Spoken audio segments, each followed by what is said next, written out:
क्यों? पहले तो 4-5 लड़के होते थे तो कम से कम एक बहू तो रोटी दे देती थी। आज के जमाने में तो ले देखे एक, और वो भी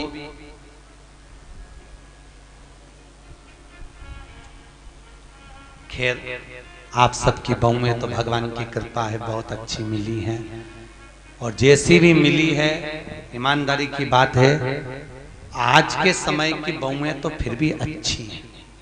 दिक्कत तो जो ये नई पीढ़ी आ रही है ना, जो बहुएं के मेरा छोरा उसके चक्कर में घर में झगड़ा करे, पति का प्राण खाए। और आने वाले समय में दिक्कत ये है कि तेरा क्या होगा रे कालिया। ये जो नई पीढ़ी नई जनरेशन जो हो रही है, अब इनको क्या होना।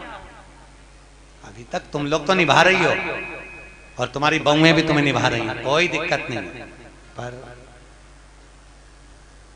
इसलिए कभी कभी बहुओं से कह दिया करो हमारी तो निभ गई रे बेटा,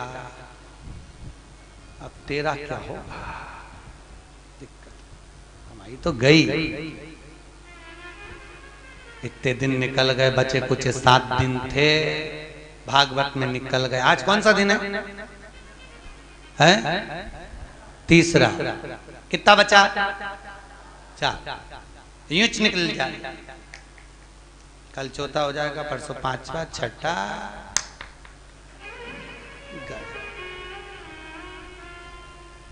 अब कई करे तो तुम तो कभी कभी बहुओं को कह दिया करो हमारी तो निकली गई, बचपन गंवा दिया, जवानी निकल गई, शरीर बुढ़ापा आ गया, 2 रोटी खाएंगे, कहीं पे भी पड़े रहेंगे, राम गुण गाएंगे, कोई भी दे देगा री बेटा।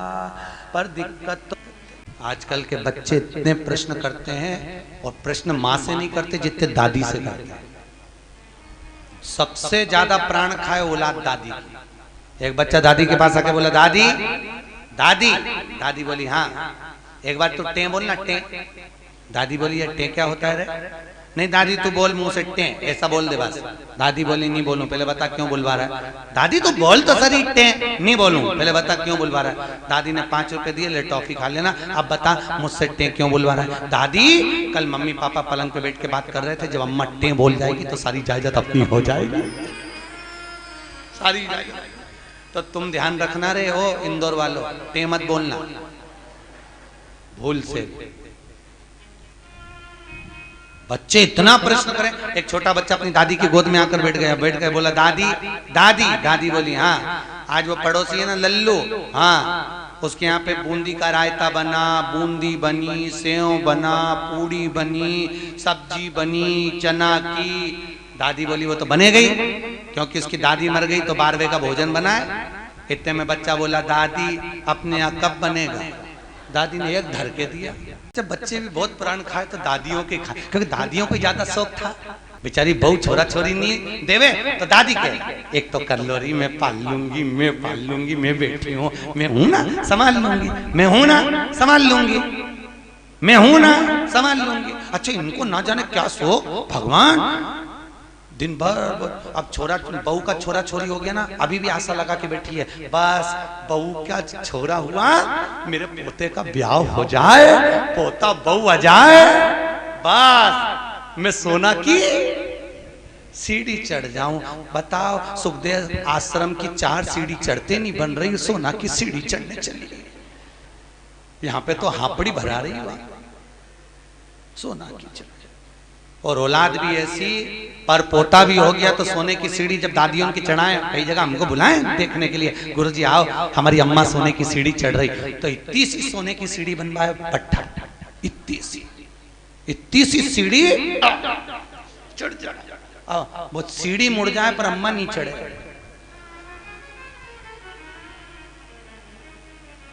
कब चढ़ती थी सोना की सीढ़ी? गरुड़ पुराण में लिखा है सोने की सीढ़ी जब पर पोता हो जाता था और डोकरी मरती थी, तब अर्थी पे सोने की सीढ़ी चढ़ती थी। और आजकल कब चढ़ती है? जीते जी तू तो जा, अभी जा। ब्राह्मण कभी नहीं करता, इसलिए आज भी सोने में ब्राह्मण भोज नहीं होता। कभी देखा आप लोगों ने? सोने की सीढ़ी में कभी ब्राह्मण भोज नहीं होगा, क्योंकि सोने की सीढ़ी का भोजन कभी ब्राह्मण नहीं करता। क्योंकि सोने की सीढ़ी जिस दिन मरता है उस कहां प्रणाम करते हैं? मंदिर के पीछे। जितना आगे प्रणाम नहीं करेंगे उससे ज्यादा पीछे करेंगे। कौन से शास्त्र में लिखा है कि मंदिर के पीछे प्रणाम करो? कौन से पुराण में लिखा है कि मंदिर के पीछे प्रणाम करो? कहीं लिखा देखा? अरे बोलो तो सही, किसी शास्त्र में पढ़ा? ईमानदारी से बोलना। भगवान कृष्ण के पीछे दौड़कर चल रहा था कौन? काल्याबन। कथा आएगी आगे। जरासंध के साथ जब युद्ध हुआ था और ब्राह्मणों की सेना लेकर आया था काल्याबन, और भगवान युद्ध का मैदान छोड़कर भागे। नाम क्या पड़ गया था? रण छोड़ रहा है। तो ईमानदारी से बोलो, ब्राह्मणों की सेना देखकर भगवान भागे, भागकर आगे जाके पीछे जो काल्याबन आ रहा था, क्या उसको मार नहीं सकते थे? अरे बोलो जम के, मार सकते थे ना। जब जरासंध को मार सकते हैं, आदि को मरवा सकते हैं, तो काल्याबन को क्यों नहीं मारा मेरे द्वारकानाथ ने, मेरे द्वारकाधीश ने? क्यों नहीं मारा?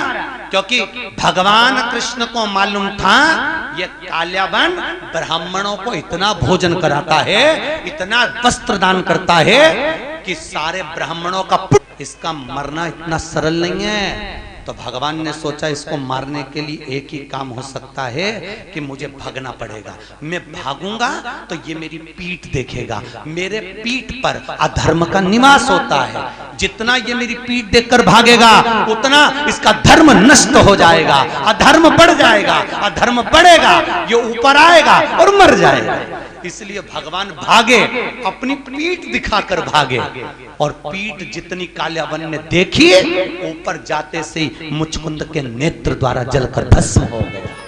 इसलिए हमारे हिंदू धर्म की रीति है कि मंदिर के पीछे अधर्म का निवास होता है। इसलिए मंदिर के पीछे जितना तुम प्रणाम करोगे उतना तुम्हारा पाप बढ़ेगा, पुण्य नष्ट होगा, उतना पुण्य नष्ट होगा। अब सोचो तुमने कितना पाप कमाया, बोलते जाओ। अरे बोलो तो रे, पाप कितना कमाया और पुण्य कितना कमाया?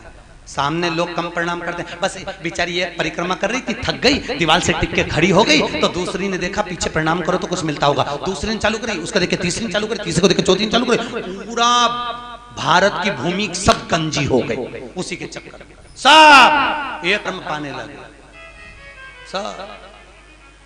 तो बेचारे वो तो कहीं कहीं के संत विद्वान थे, कहीं कहीं के महात्मा विद्वान थे, तो उन्होंने मंदिर के पीछे फोटो चिपका दिया भगवान का कि कम से कम इन्हें पाप तो नहीं लगेगा।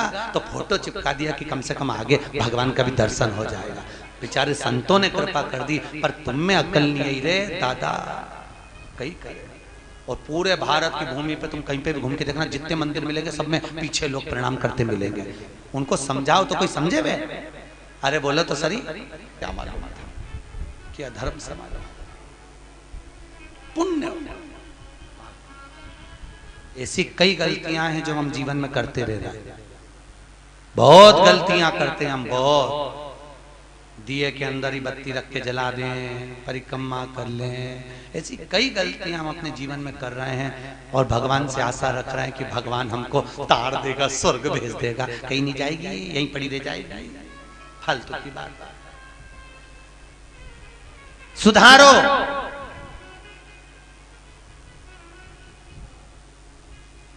कुछ तो गलत भक्षण करा होगा तो स्वास्थ्य का खराबी हो जाती है, कुछ जीवन को भ्रमता उत्पन्न कर देता। हमें बचना उस भ्रम से, हमें डरना उस भ्रम से। महाराज भरत जी महाराज हिरण की योनि में पड़ गए, हिरण की योनि से निकले, संतों की परिक्रमा कर कर तो वापिस मनुष्य देह मिल गई, नाम भरत पड़ गया। बड़े भाई ने कहा खेत पे से चिड़िया उड़ाना, एक बार की उड़ाई, दूसरे बार न उड़ाई। राम जी को खेत, राम जी की चिड़िया ना उड़ाई।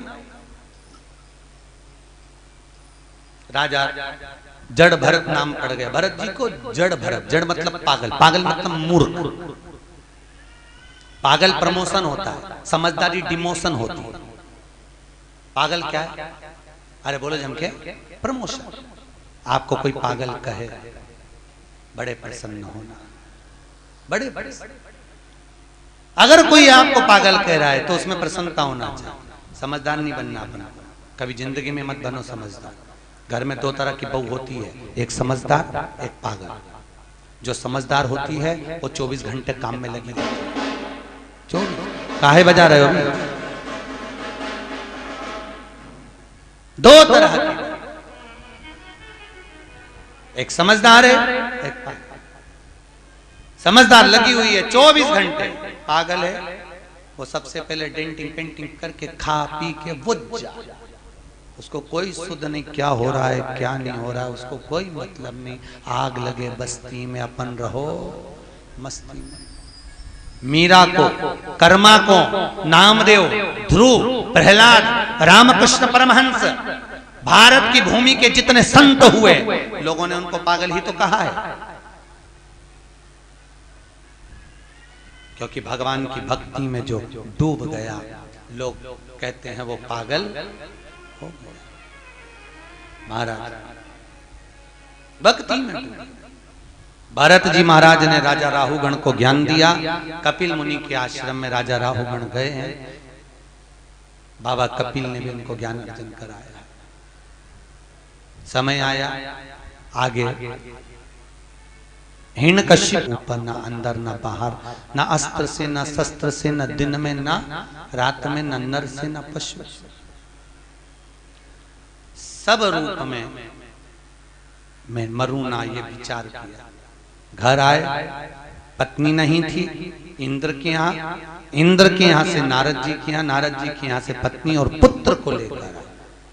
हिरण्यकश्यप के पुत्र का नाम है, जिसने आते ही भगवान के नाम का हिलाद करा, वो प्रहलाद हुआ। प्रहलाद लेकर आए, विद्याध्ययन करने भेजा। जिसको गर्व का ज्ञान हो उसे बाहर के ज्ञान की जरूरत नहीं पड़ती। गर्भित ज्ञान प्रथम होता है, प्रथम ज्ञान है गर्व का।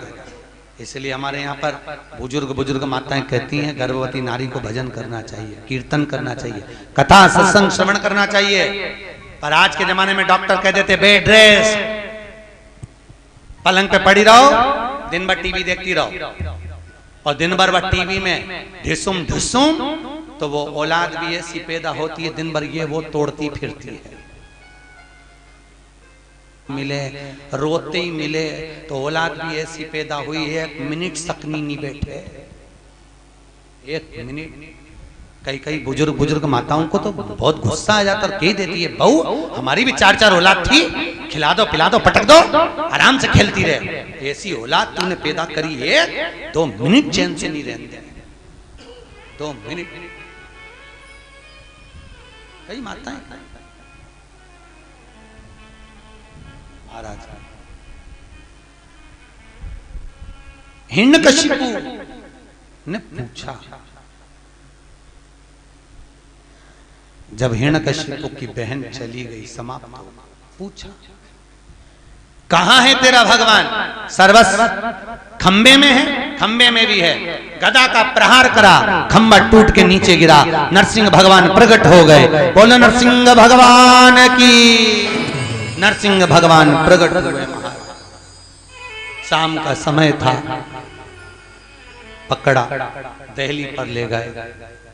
न नीचे मरे ना ऊपर, जंघा पर मारा, न अंदर ना बाहर, दहली पर। न अस्त्र से न शस्त्र से, नख से, न दिन में ना रात में, शाम के समय, न नर से न पशु से, नरसिंह बनकर, ना ही 12 महीने में मरे, इसलिए एक अधिक कर, अधिक मास। हाथों को फाड़ा, आते निकाल कर गले में धारण करा, देवताओं ने पुष्पों की वृष्टि करी। बोलो नरसिंह भगवान की। नरसिंह भगवान का आनंद सुख प्राप्त हुआ। प्रहलाद जी ने स्तुति करी है महाराज, नर हरि नंद लाल भजो नरसिंह गोपाल, नर हरि नंद लाल भजो नरसिंह गोपाल, नर हरि नंद लाल भजो नरसिंह गोपाल। नर हरि नंद लाल भजो नरसिंह गोपाल। भजो नरसिंह गोपाल। भजो नरसिंह गोपाल। भजो नरसिंह गोपाल। भजो नरसिंह गोपाल। नर हरि नंद लाल भजो नरसिंह गोपाल। नर हरि नंद लाल भजो नरसिंह गोपाल। नर हरि नंद लाल भजो नरसिंह गोपाल। नर हरि नंद लाल भजो नरसिंह गोपाल। बोल नरसिंह भगवान की। भगवान नरसिंह आनंद में रहकर प्रहलाद को जिह्वा से चाट कर पशुता दर्शाते हैं। स्तुति कर आनंद सुख प्रहलाद जी महाराज पाते हैं। आगे गजग्रह का वर्णन। एक सुंदर सरोवर में हाथी स्नान करने गया। मगर ने पांव पकड़ा, छूटता नहीं, बहुत प्रयास किया। अंत में पूरा परिवार जब हार गया तब भगवान को बुलाया। भगवान ने आकर सुदर्शन उठाकर उस मगर का शीश काटा है। हाथी का पांव छूटता है।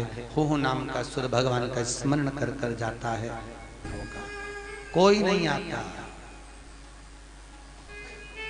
कोई। तो कहते हैं ना, जब कोई नहीं आता मेरा शाम आता है।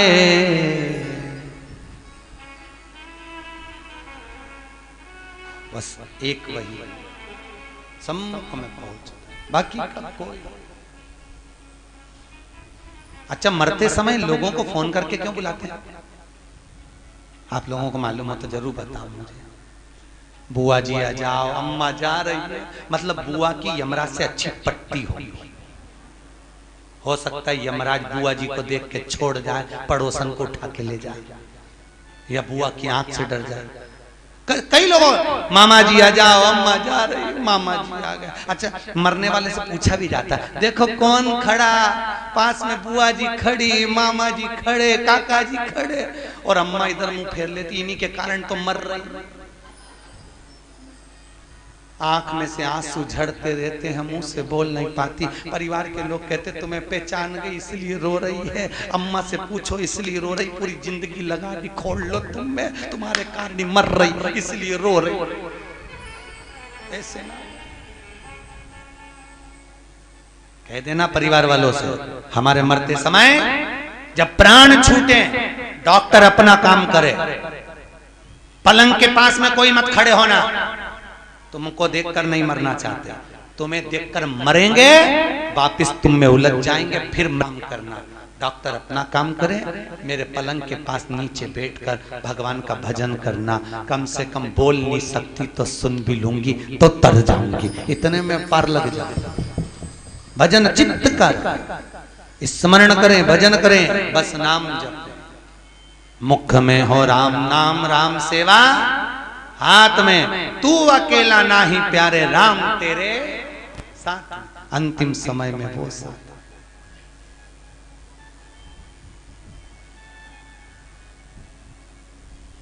कहे हारे हारे हारे तुम हारे के सहारे। हम दुनिया में जगत में हार जाएं, पर एक सहारा आपका है, आपकी कृपा, आपके दिमाग कोई कौन होगा? महाराज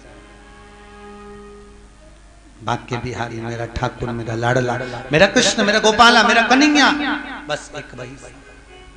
हाथी का पांव छूटा, देवता राक्षसों ने मिलकर समुद्र का मंथन करा, सब कुछ निकला, रतन माणिक मोती सोना चांदी हीरा पन्ना गौ औषधि सब। फिर निकली लक्ष्मी, वो भी अमृत निकला, विष निकला, विष शिव जी को दिया, अमृत देवता ले जा रहे थे, राक्षसों ने छुड़ा लिया। आपस में भगवान ने मोहिनी बनकर अमृत बांट दिया। चंद्र सूर्य ने कहा ये राहु है, शीश कटा, ऊपर का भाग राहु, नीचे का भाग केतु हो गया। राजा बलि की सत्ता स्थापित हो गई। अदिति माता ने कश्यप बाबा से विनती करी, मेरे गर्भ से कोई ऐसा पुत्र हो जो इंद्र की सत्ता को ला कर दे, राजा बलि से कुछ लेकर आए। कश्यप बाबा ने अदिति माता को पयोव्रत करवाया और उस व्रत की प्रबलता से अदिति माता के गर्भ में भगवान वामन आकर विराजमान हुए हैं। अदिति माता के गर्भ से वामन भगवान प्रकट हुए। बोल वामन भगवान की। अदिति माता के गर्भ से जब वामन भगवान प्रकट हुए, राजा बलि पधार रहे हैं। जोरदार ताली बजाएं राजा बलि के।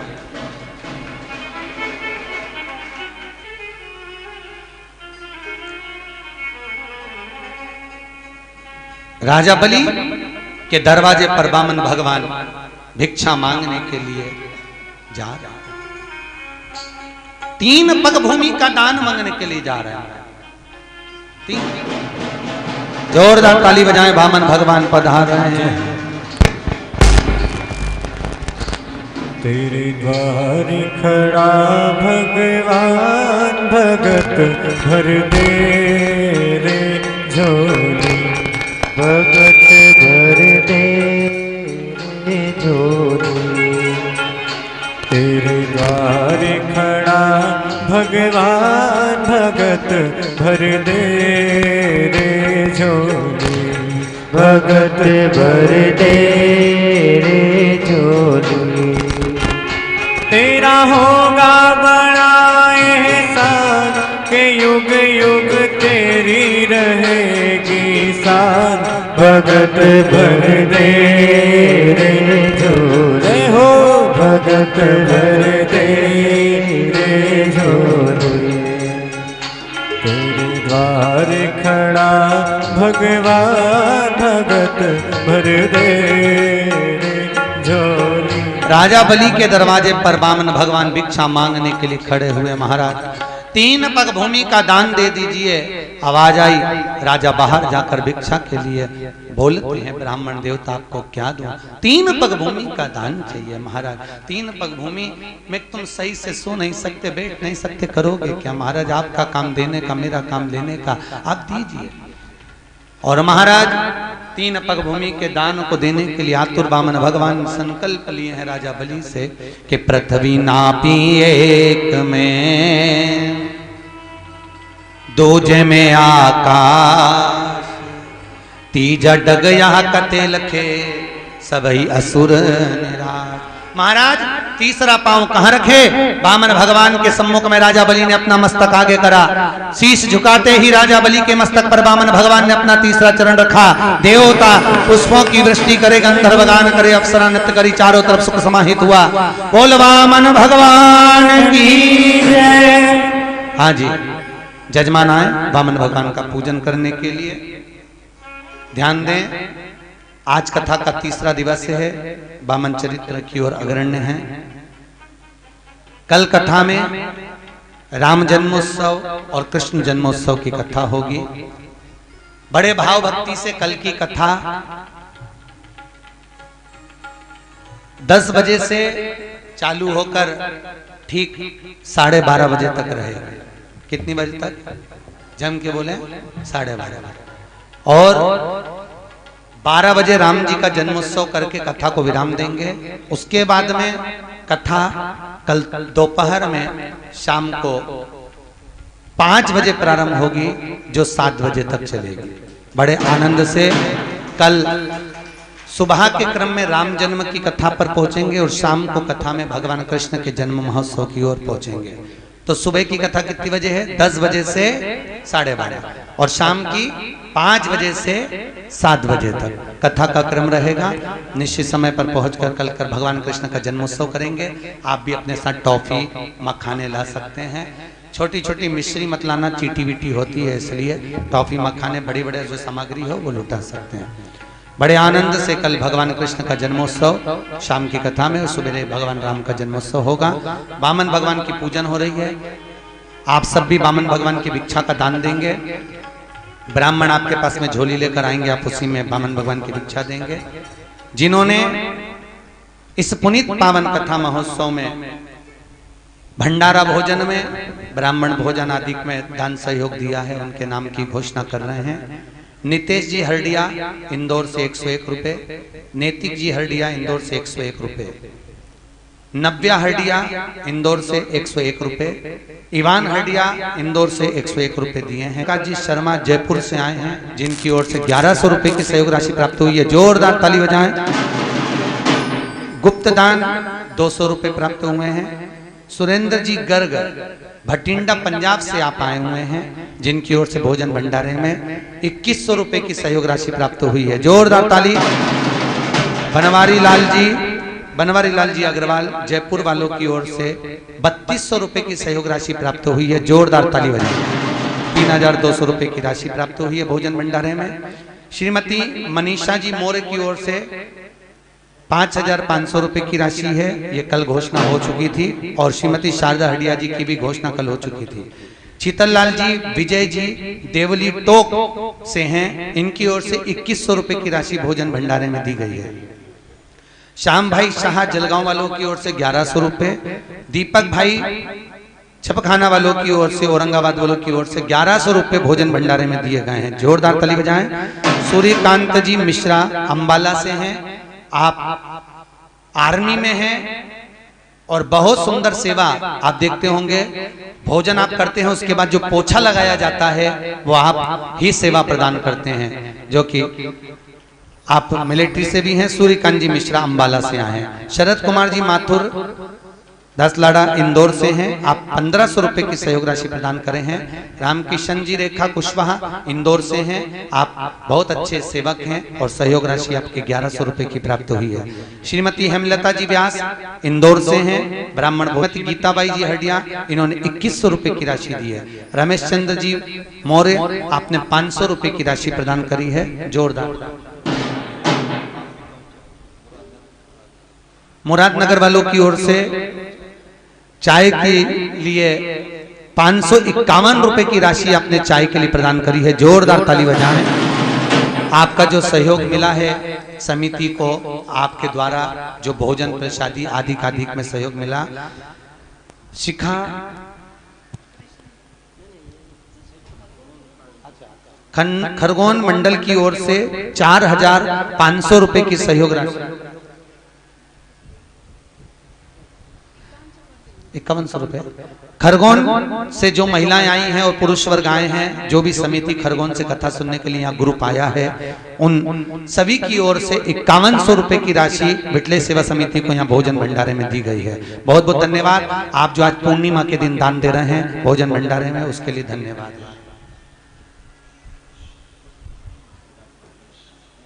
हमारे शर्मा जी जो कि दंडी आश्रम का सुंदर कार्यभार देखते हैं, मैनेजिंग देखते हैं, ऐसे शर्मा जी की ओर से आज पूर्णिमा के दिन भोजन भंडारे में 1000 रुपए की सहयोग राशि प्राप्त हुई है, जोरदार ताली बजाएं। बहुत बहुत धन्यवाद शर्मा जी। बहुत कम ऐसी जगह होती है जहां पर आश्रम की ओर से भी दान आता है, ये बहुत कम जगह, भूतो न भविष्य के। अपन कितनी जगह कथा करते हैं, पर हर जगह पर हम देखते हैं कि लोग उसको खींचने की सोचते हैं, पर पहला आश्रम देखा जहां पर आप लोगों ने सहयोग करा, बहुत बहुत धन्यवाद। रत्नवीर वर्मा ने अपनी बहन कुमारी राजेश्वरी जी के जन्म दिवस पर 2100 रुपए की सहयोग राशि दी है, जोरदार ताली बजाएं इस भैया के लिए। श्रीमती प्रेमलता जी हडिया जी की ओर से ब्राह्मण भोजन में 1500 रुपए की राशि प्रदान करी है। हमारे गहलोत जी की ओर से, जो कि जोधपुर के निवासी हैं और सत्संग समिति से जुड़े हुए हैं, मिटले सेवा समिति से, 2100 रुपए की सहयोग राशि आपने प्रदान करी है। आज पूर्णिमा के दिन भगवान भंडार भरे, आपके जीवन में सुख का अनुभव कराए। बहुत बहुत धन्यवाद आप सभी जो सहयोग दे रहे हैं। अमिता हमेरी सुमित्रा बेन सोलंकी की ओर से 1100 रुपए की सहयोग राशि भोजन भंडारे में प्रदान करी है, बहुत बहुत धन्यवाद आपकी। शकुंतला भाटी जी की तरफ से 1100 रुपए की सहयोग राशि जोधपुर वाली बहन जी की ओर से आज पूर्णिमा के दिन प्रदान करी।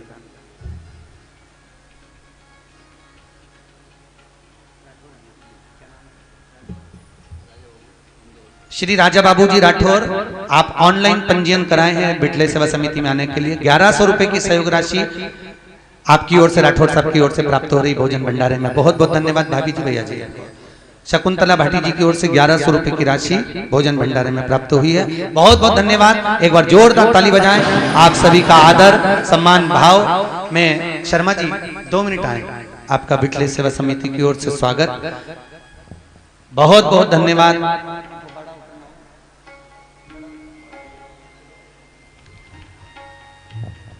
जिन जिन के नाम लिए हैं वो भी यहाँ पर पधारे, उनका यहाँ पर स्वागत है।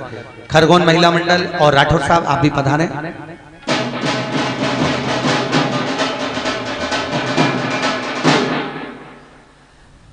साथ में जिनके नाम यहाँ से पुकारे गए हैं वो सभी आए, सबका स्वागत यहाँ बिटले सेवा समिति की ओर।